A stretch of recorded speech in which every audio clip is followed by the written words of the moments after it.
So go grab some popcorn because this is going to be a little bit of a story time, more of a story time type video. When I was a kid, I was, I guess, very spiritually gifted in the type of work that we do. However, I didn't know that I was doing spiritual work until many years later. I just thought that as a kid, I would have a very active imagination and really wouldn't think much of the spiritual work I was doing. I'd be doing a lot of self-inquiry and recontextualizations, but we'll get back to it. But as a kid, I don't know if a lot of people are like this. If as a child, they're very spiritually gifted. I've heard different things.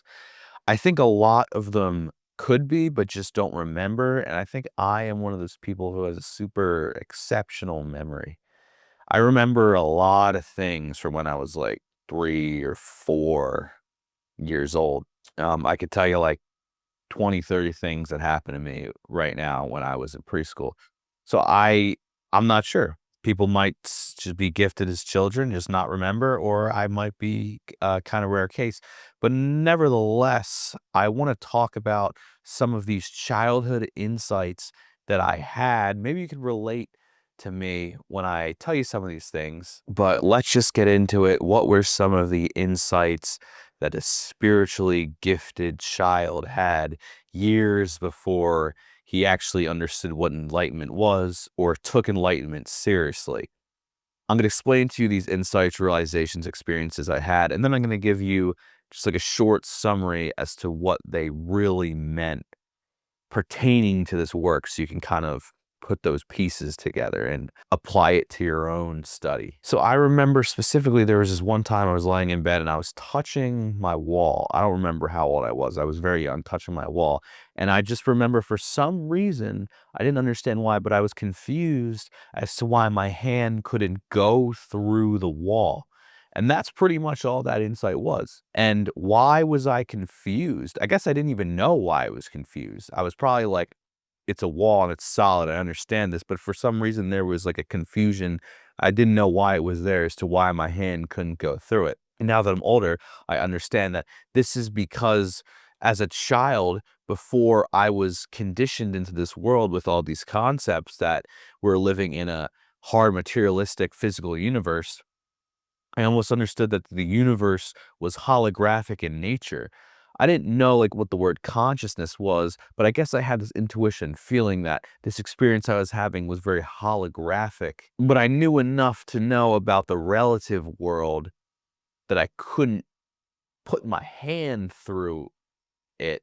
So it was almost like I understood that things were made up of consciousness, but since I was old enough that I already had like people telling me concepts that I was believing, people telling me I already had that growing in my mind that this universe was like hard physical material. So I was getting tripped up in that moment. I also remember one time, it might have been my sister or someone else, like a friend. I don't remember exactly who it was, but I remember somebody telling me that death wasn't possible. And I remember asking why.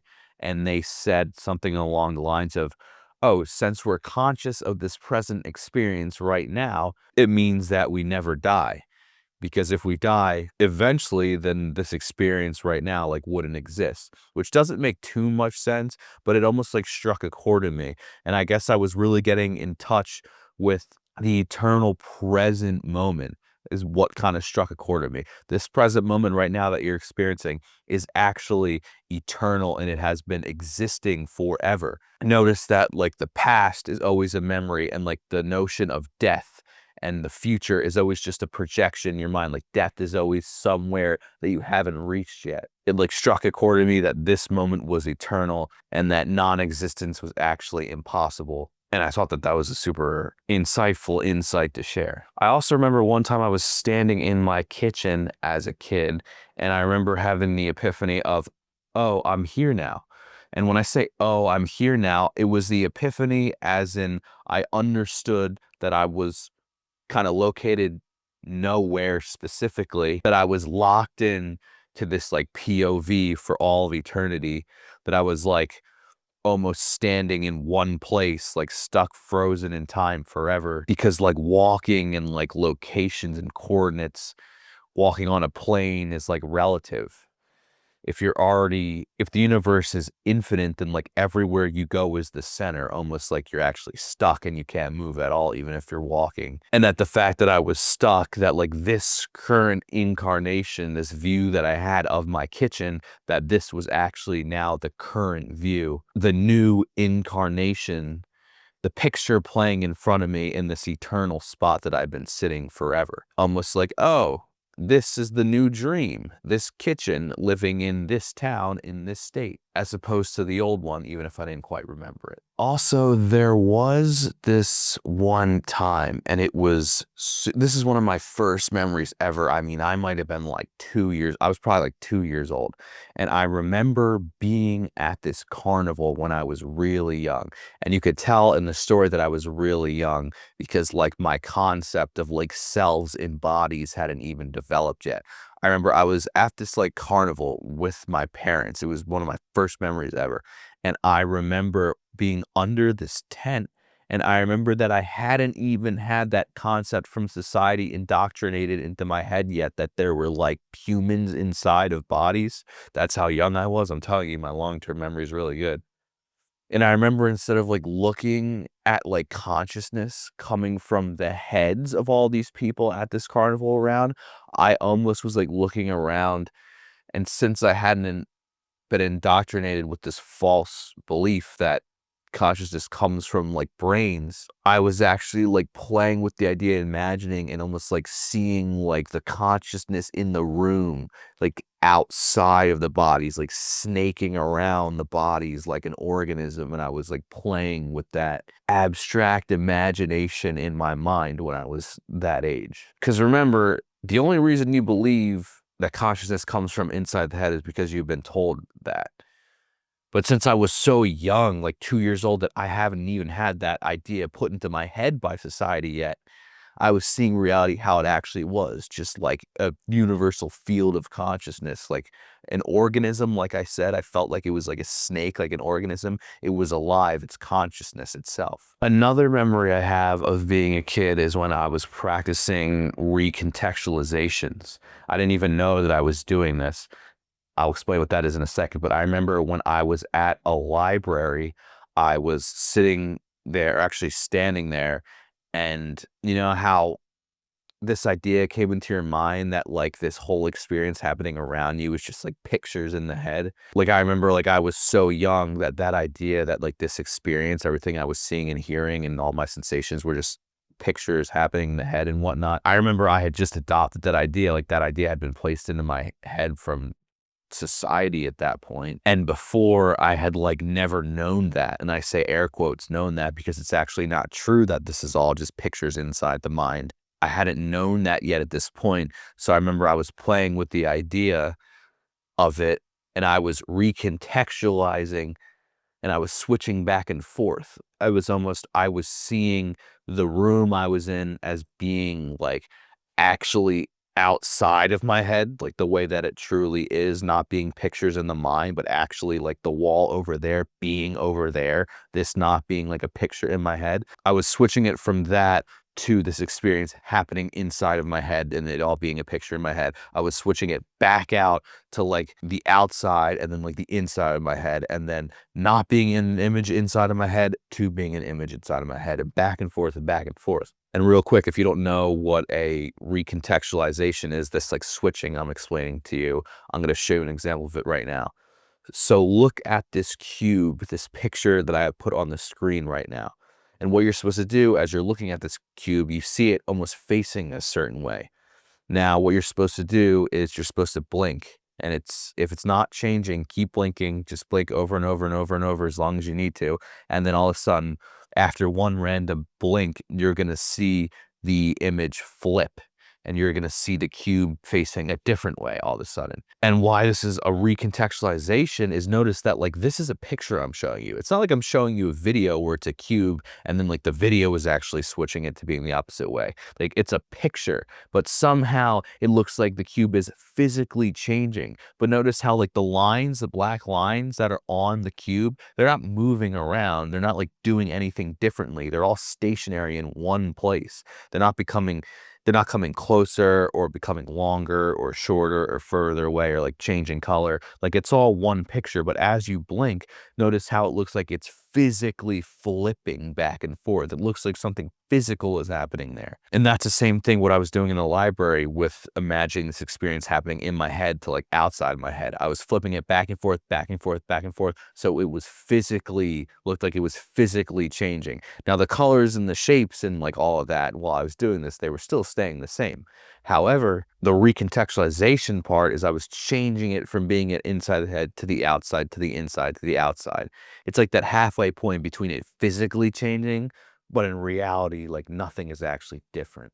I also remember being in my kitchen when I was a child, very young, remembering that, realizing that I had to make the decision as to if other people actually existed or not. I know, who's thinking that when they're like 3 years old? I remember I did. I remember like looking up at my parents because I was super small, looking up and being like, I have no evidence that like I'm not the only one here and that they exist in reality, but I'm just going to assume because I have a body and I'm conscious that they're conscious because they also have a body.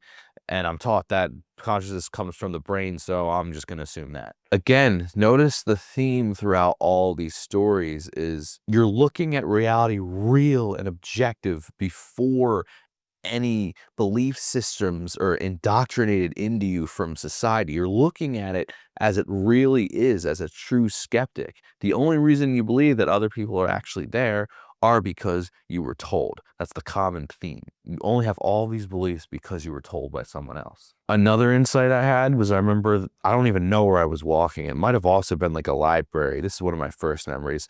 I remember like looking up at the trees as I'm walking by, and this is like the first time that I had like gained consciousness. I remember looking up at these trees walking by and just being like, what is this place? Like, not like what is like the place as in like the location I was at, but I meant like the existence. Like, what was existence? Like, what was this place that I was at? Like, in the totality of like infinity. Like, what was this place as in reality? I was asking, like, what is this place? Where am I?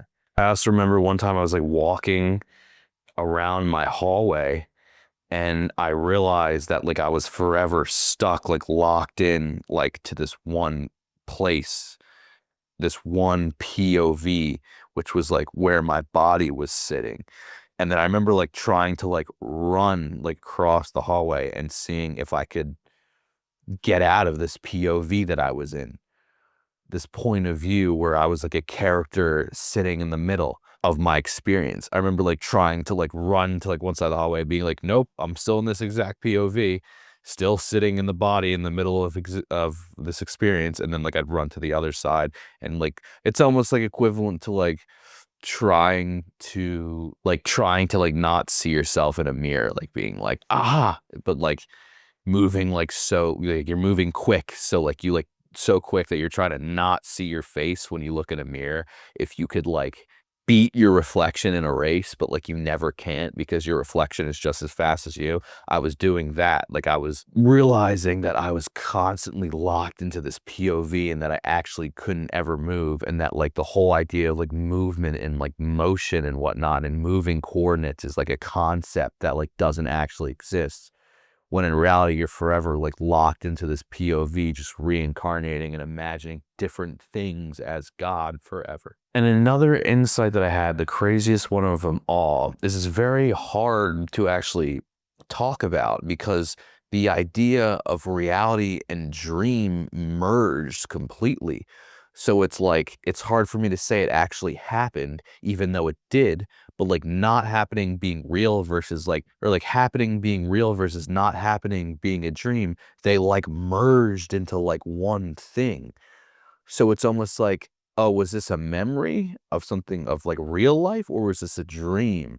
But like when that duality like merged together, it was like both of them or neither of them at the same time. I just remember like I was walking down the hallway And then, like consensual real life, like when you wake up in the morning after a dream and you're like, oh, this I know is real. Like things feel solid. You know what I mean? Versus like that dream when I was in, like maybe I didn't know I was in a dream when I was dreaming, but now that I'm awake, it's like, oh, I know real life. Or like you're thinking about a memory and you're like, was that like imaginary or was that like real life? And then like you're like trying to distinguish like if it was real life or not, like that like concept of solidity, real life.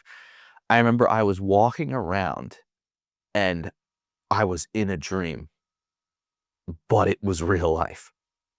Like I remember walking from my living room into my room, and all of a sudden I was in a dream.